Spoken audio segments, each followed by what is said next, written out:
Hey everyone, welcome to my first ever real video on the channel.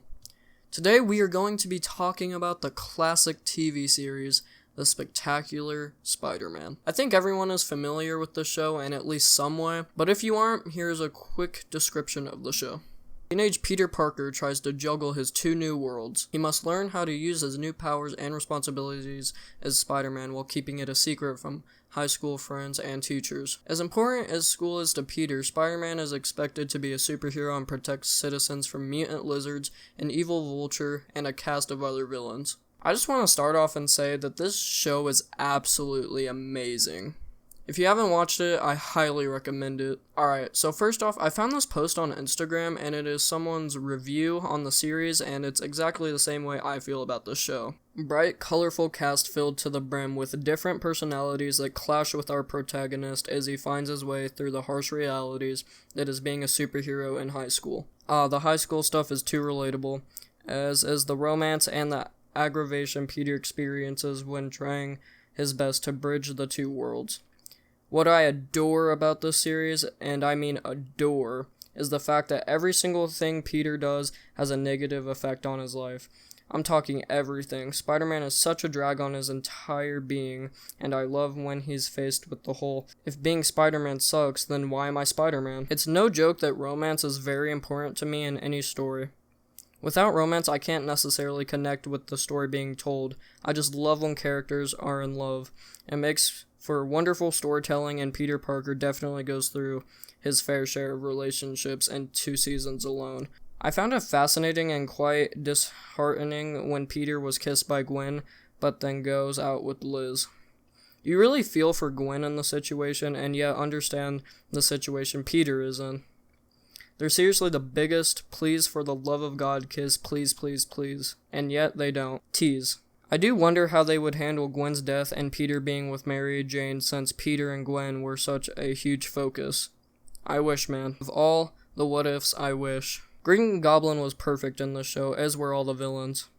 The creators/writers really knew which characters clashed with Spider-Man/Peter Parker and how to make each one different. For one, I love how Sandman never wants to fight anyone, and how in his last appearance he goes out like a hero and then leaves with a smile, ending his little arc. But back to Norman Osborn. As a kid, I was so sure Harry was the Goblin, and the show does such a great job of convincing you that Harry is. When Norman is officially revealed as the Goblin, it's an amazing twist with a payoff that feels earned and not forced, which is crazy considering they were dragging this out for 2 seasons straight. Goes to show how masterful the writing is. This show handled the symbiote arc better than any adaptation or comic, and I'll fight anyone who says otherwise. Seriously though, his arc had so much depth, and you could understand Peter's anger, but also see how the symbiote was taking it too far. The show also does a fantastic job of giving Eddie Brock a reason to hate Peter Parker.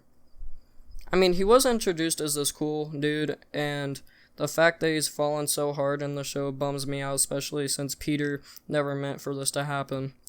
Like I said, every action he takes, every single one, has a consequence. Oh, I loved Gwen Stacy so much in this show. She was just adorable and so pretty. You can tell she really liked Peter, and it sucked when Peter was being oblivious or idiotic in choosing Liz over her. Still, the writers did a great job of giving her the much-needed character she never had until Ultimate, but a little less extreme. I really loved this take, and I'm glad that she had her own personality that wasn't just, she's pretty and that's it. Definitely one of, if not my favorite adaptation of Mary Jane. I've no idea how this show can legit just make a character so full of life and energy and yet so distinct from one another. I loved her being a real pal to Gwen and helping her find her way towards Peter and helping Peter find his way to Gwen. It was beautiful to see, and she isn't too shallow at first or quiet. She just seems like the new girl who just wants to help. It's weird because I can't imagine Peter getting with MJ in the show due to how they were both written, but I'm sure had the show continued, I'd be begging for them to get together too. Okay, this is exactly how I feel about the show. It has a good mix of the teenage romance, and it also has the loving action of Spidey kicking butt. They also handled the symbiote extremely well. I liked the symbiote in this show so much. I love the scene where Spidey takes down the whole Sinister Six without even being awake. It really shows how much the symbiote takes over. This show was full of memorable moments that we'll all remember. I'm truly sad that this series got canceled. I'll just keep watching it though whenever I want some great Spider-Man content. Thank you all for watching. This is my first ever real video, so I would appreciate some feedback in the comments. Anyways, have a spectacular day, and I'll catch you next time.